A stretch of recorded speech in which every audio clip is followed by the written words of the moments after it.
Assalamu students, I hope you're all doing fine. This is Inya here with another video from STEM International और आज जो है वो हम हिस्ट्री बुक 7 का सेकंड चैप्टर स्टार्ट कर रहे हैं। सेकंड चैप्टर में हम देखेंगे कि rise of Islam in the Europe as well as in the Asian region, वो किस तरह से हुआ, क्योंकि मिडीवल यूरोप में तो हम पढ़ चुके हैं कि किस तरह से Europeans themselves, Christians themselves were on the rise और क्या क्या चैलेंजेस और क्या क्या करेक्टरिस्टिक्स उनसे रिलेटेड थे। अब हम सारी की सारी जो है वो मुस्लिम डायनेस्टीज़ को एक्सप्लोर करने जा रहे हैं। So let's start with it.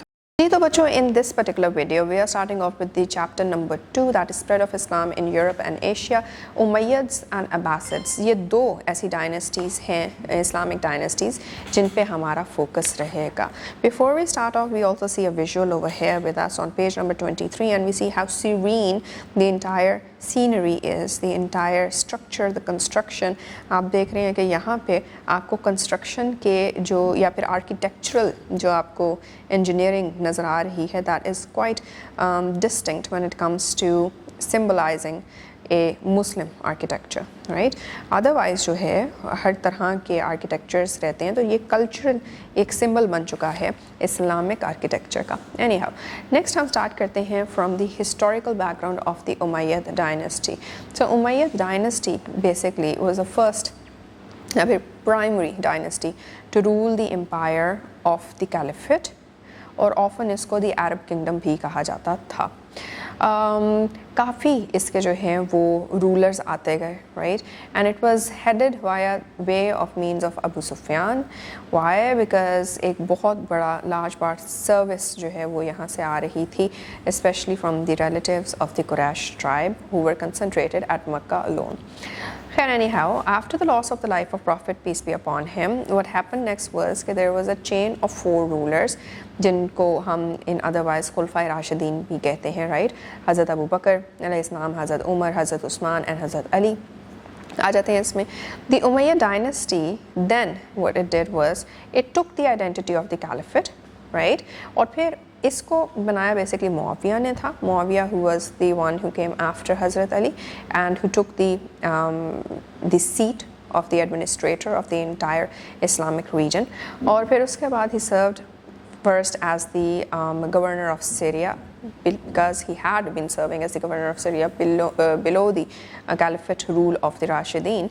That is why after Hazrat Ali, he was the one who was more apt to basically start off with administrating the entire region। तो because हमने ये पढ़ा है, फॉल ऑफ रोम में भी हमने पिछले chapter में देखा था कि किस तरह से whenever there is a fall of any particular emperor, any particular ruler, तो उसके बाद एक पावर वैक्यूम बनता है और फिर ढेर सारी फैक्शंस इकट्ठी हो जाती हैं, दे गो लाइक के हम रूल करेंगे या हम रूल करेंगे।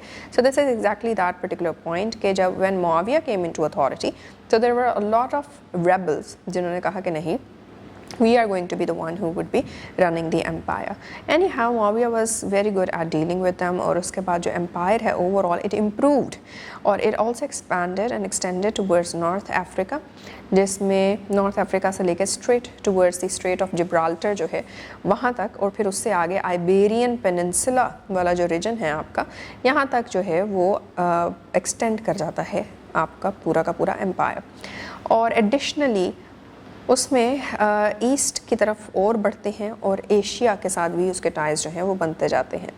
सो उमैय्यद्स अदरवाइज अगर हम उनकी बात करें, so they are also recognized for setting up Arabic itself as the language, the national language जिसको आज की टर्म्स में कहेंगे, for the entire Islamic empire या फिर उमैय्यद डायनेस्टी। अच्छा जी, Muawiya and his son Abdul Malik, इनका रोल उस टाइम पे क्या था उसको भी थोड़ा सा इन डेप्थ देख लेते हैं।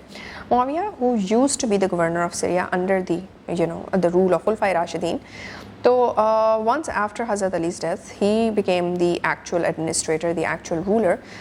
उन्होंने क्या किया भाई कि उन्होंने ये सारी के सारी जो कॉन्क्वेस्ट थे जो कि रिबेलियंस के आ रहे थे, मिडल ईस्ट तक जो है वो कॉन्क्वेस्ट चले गए, एक्सपैंड होता गया एम्पायर। हमने देखा कि एशिया के साथ भी जो हैं वो उसके बनते गए ties and all that। तो पावर फर्स्ट थिंग वाज कि अगर वो ही अपना जो कैपिटल ऑफ द कंट्री है वो उसी जगह पे रखा होता और द एम्पायर जो है, तो फिर उससे बाकी सारा इतना बड़ा रीजन एडमिनिस्ट्रेट करना would have become very difficult. इसलिए he first established his capital away from the basic capital of the empires, that was in Makkah or Medina in the Arab times, और फिर उसके बाद he brought it to Damascus. तो अब नया capital जो था इस पूरे के पूरे डायनेस्टी का, that was basically in Damascus. फिर उसके बाद व्हाट हैपन वाज के रेबल्स के अंदर मुआविया's son Abdul Malik was the one जिन्होंने रेबल्स को भी अगेंस्ट विक्ट्रीज जो हैं वो हासिल की. जिस तरह के रोमन एम्परर्स उनसे पहले थे उसी तरह से इन्होंने भी जो है वो अपने बाइजेंटाइन कंटेम्प्रेरीज के अगेंस्ट जो भी उठ के आता था उसके अगेंस्ट जो है वो कॉन्क्वेस्ट करके तो जीतते गए. यहाँ पे आके एक चेंज आता है कि अब्दुल मलिक ने एक्सपेंशन की तरफ नहीं देखा जिस तरह मुआविया ने देखा, बल्कि उन्होंने आर्किटेक्चर की तरफ जो है वो अपना ध्यान किया. क्यों? क्योंकि he was more of the thought के आर्ट जो है that can be used as a powerful means और as a powerful visual language, जिससे अपनी एम्पायर की, अपने कल्चर की, अपने सिस्टम की थियोलॉजी, वैल्यूज़ और आइडियाज़ को बेहतर तरीके से लोगों तक पहुंचाया जा सकता है. तो he was the one who first built the dome of rock on the Haram al शरीफ, और ये पाया जाता है जेरूसलम में, and it has quite a significance in our Islamic architecture. इसी time period के अंदर he was also able to actually stabilize the entire empire more and more, coming from the point of view कि trade को flourish किया गया. Again वही बात आ गई कि एशिया के साथ और आपके बाकी ईस्ट के साथ ties जो हैं वो strengthen हुए. किस तरह strengthen हुए? क्योंकि trade paths जो हैं वो वहाँ पे create किए गए, जिसकी वजह से जो boundaries थी उनको flexible किया गया, और उसकी की वजह से जो points of convergence for more than one nation to actually come together and sit together जो है वो बढ़ते जा रहे थे. और इंफ्रास्ट्रक्चर जो है वो यहाँ पे हमें फ्लरिश होता हुआ दिखता है, बिकॉज ऑफ कोर्स जब दूसरी जगहों से लोग आपके पर्टिकुलर एम्पायर में, आपके रीजन में आएंगे, so what are they going to sit with is the idea कि यहाँ का इंफ्रास्ट्रक्चर कितना स्ट्रॉन्ग है.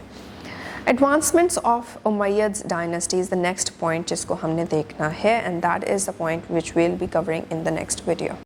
This portion was, well, if we term it, quite straightforward and quite brief and quite crisp, जिसके अंदर हमने जो है उमैयद डायनेस्टी का बेसिकली एस्टेब्लिशमेंट देखी कि किस तरह से after the caliphate Muawiya comes up with this particular dynasty, और ये डायनेस्टी किन पर्टिकुलर चीज़ों के ऊपर जो है वो बेस करती है.